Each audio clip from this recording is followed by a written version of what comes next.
Her sene yollarını gözlerimde bana ar gelir, ar gelir, ar gelir. Damla damla gözyaşlarım dökülür de yüreğimden kan gelir, kan gelir, kan gelir. Ellerin yarı gelmiş de bundan bana ne, bundan bana ne, bana.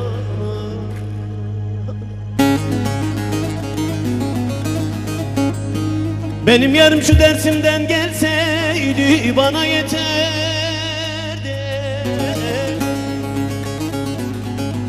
Lele gelmedi soysuz,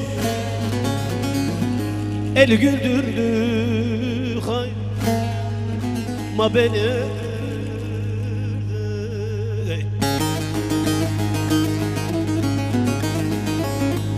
Benim yarım şu ovacıktan gelseydi bana yeterdi.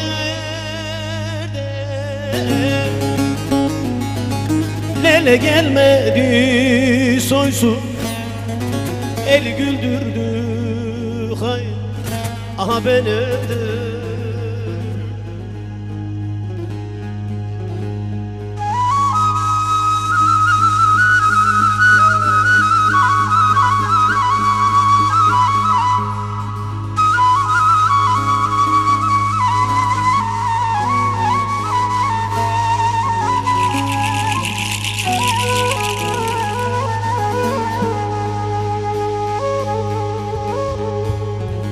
Vardım düzgün babaya bağladım ben bendimi, bendimi, bendimi.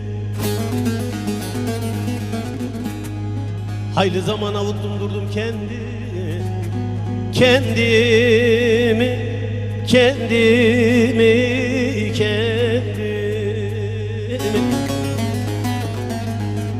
Ben kimlere diyem kardeş, kardeş, kardeş, kardeş. Bu gönül derdimi, yürek derdimi, derdimi.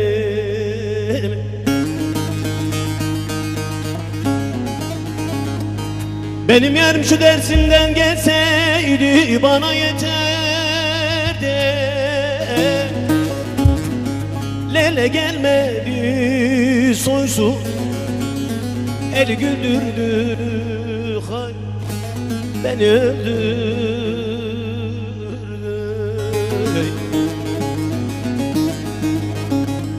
Benim yarım şu ovacıktan gelseydi bana yeterdi. Lele gelmedi soysuz, eli güldürdü hay beni öldürdü.